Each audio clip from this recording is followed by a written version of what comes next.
يعطيكم ألف عافية. طبعا اليوم الوصفة حرفيا بتشهي.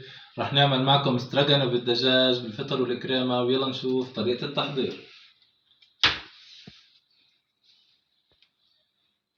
حبايب القلب يعطيكم العافية، ورجعنا لكم بوصفة جديدة اليوم اللي هي إن شاء الله استراجانو بالدجاج مع الفطر والكريمة.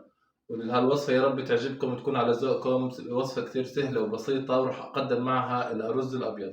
ويلا نشوف طريقة التحضير. اول خطوه راح اعملها معكم لاستراجانوف الدجاج، راح اتبل الدجاج. عندي ملعقه صغيره من الملح، طبعا الملعقه مش لازم تكون مليانه. عندي نص ملعقه صغيره من البابريكا، طبعا ما تكتروا لحتى ما يتغير معكم لون الكريمه ولون الصوص. عندي برضو ربع ملعقه صغيره من البصل البودره. عندي ربع ملعقه صغيره من بودره الثوم. بهار دجاج ملعقه صغيره من الفلفل الاسود. الزعتر الأخضر الناشف راح يعطينا طعم كتير طيب مع الدجاج. 7 بهارات نص ملعقة صغيرة. قطرة مرق من مونة، راح أدير نص الباكيت لأني أنا حطيت ملح، ما بدي إياها تطلع كتير مالحة. وهلا آخر إشي راح أضيف 3 ملاعق كبار من زيت الزيتون. وراح أتبل الدجاج. هلا الدجاج فيكم تتبلوه قبل بيوم، قبل بساعتين، قد ما بدكم. أنا راح أتبله وأتركه مدة 10 دقايق ربع ساعة، وبعدين راح أبلش أكمل وصفة السترoganoff بالدجاج. طبعا هالوصفة بتشهي. عندي هون أضفت الزيت، حميت المقلاية، وصارت الأمور عندي تمام. هلا راح أضيف الدجاج بهذا الشكل. هلا راح أفرد الدجاج عن بعضه لحتى ما بدي إياه يكون زي المسلوق معي، يتعرض كله للصدمة وما ينزل السوائل اللي في الدجاج. يعني أنا بدي أوصل لمرحلة تحمير الدجاج مش سلق الدجاج الصدور. شايفين كيف؟ هي أنا قلبته على الجهة الثانية. أنا هيك بدي إياه يتحمر، ما بدي إياه ينسلق سلق. راح يعطيني طعم كثير أطيب بالستراجانوف.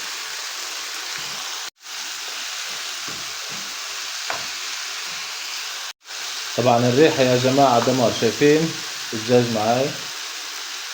بدي اياه يوصل لهذا الاشي. انا ظل الدجاج ضل له شوية يعني لحتى يستوي معي ويوصل مرحلة النضوج، وبعدين راح اكمل معكم المراحل لتحضير استراجانوف الدجاج. طبعا الدجاج هلا انا راح اشيله وراح اكمل باقي الخطوات.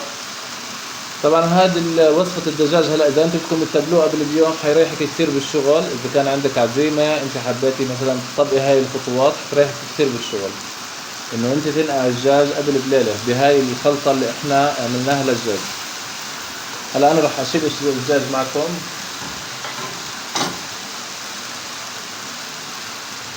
هلا راح اشيل الدجاج لانه راح يكمل استوى معي. هو هلا استوى وراح يكمل استوى معي بالصوص الكريمة اللي راح اعمل لها اياه.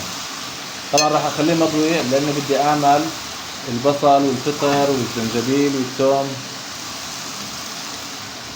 المقلاية هون اضفت قليل من الزيت، وراح اضيف راس بصل مقطع ناعم متوسط الحجم.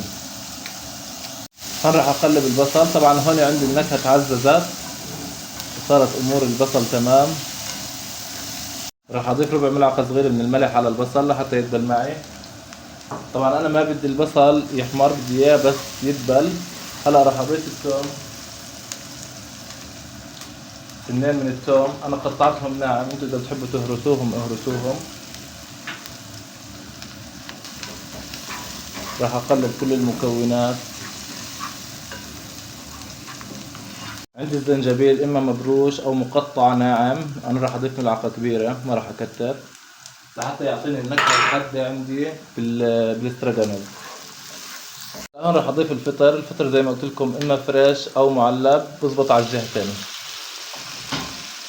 بس انا لحتى يكون متوفر في ايدي الجميع جبت المعلب، وهي طيبة بتطلع بالجهتين.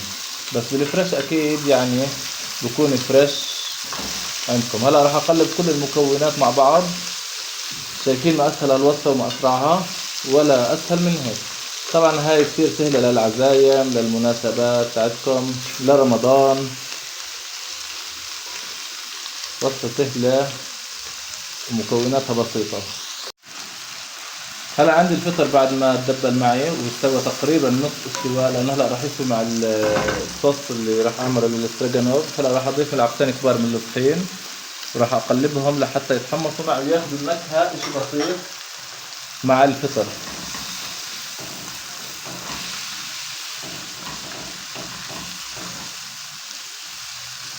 هلا راح انزل المية. طبعا احنا حطينا مرقة الدجاج على الفطر، وراح اضيف المية. او اذا عندكم انتم مرق دجاج تقدروا انكم تضيفوا مرق الدجاج تقريبا كوبين. بدي كوبين لثلاث اكواب حسب كمية الدجاج والفطر اللي عندكم.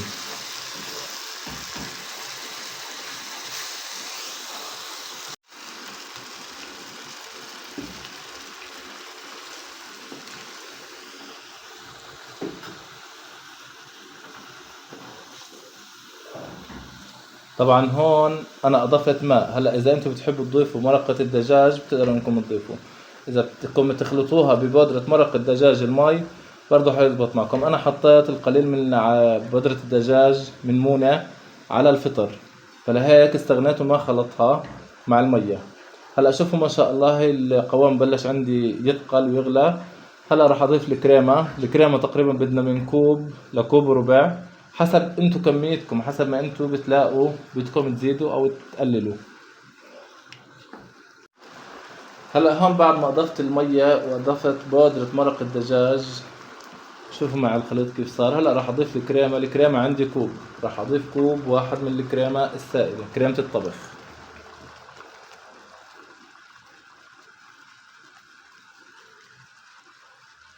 وراح اخلط كل المكونات مع بعض. وصفة ولا اروع من هيك، وصفة ولا اسهل من هيك. اعتمدوها ببرنامجكم اليومي.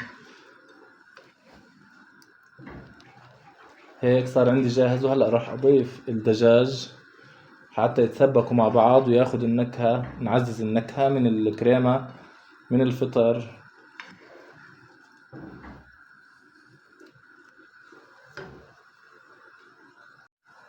راح أضيف الدجاج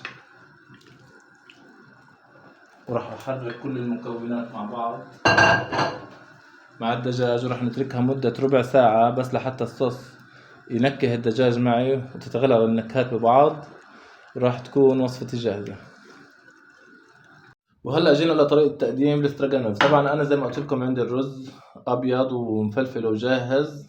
طبعا الرز حكينا عنه قبل بالفيديوهات اللي قبل. هلا راح اقدمه معكم بهذا الشكل.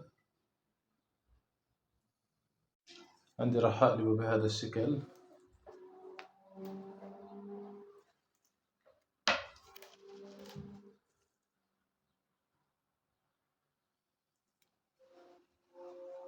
عندي الاستراجانوف كمان صار جاهز، وهلا راح اقدمه معكم.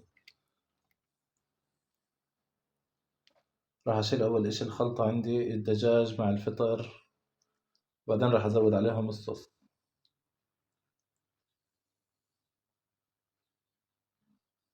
شوف كيف شوية خضار. طبعا انا راح ازين فيها، عملتهم اشكال. طبعا هذا ذوق شخصي وبرجع لكم. انا راح ازين الرز بالبقدونس، عرق من البقدونس بهذا الشكل.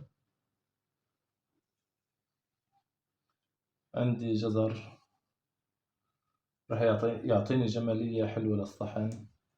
عندي فجلة.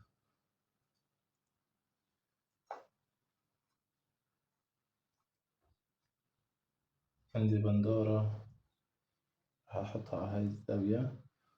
طبعا تزيين ذوق شخصي برجع لكم.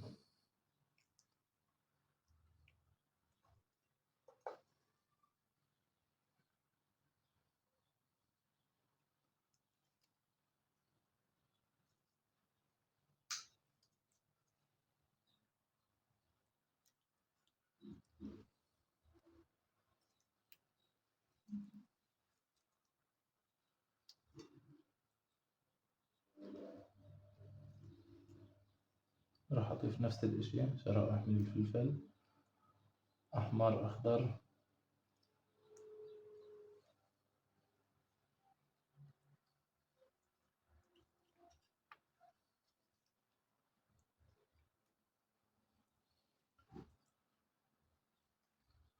وعندي هاي راح أضيفها، راح أحطها هون.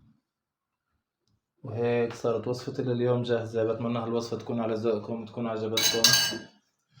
نشوفكم بوصفة جديدة وفيديو جديد. يعطيكم العافية.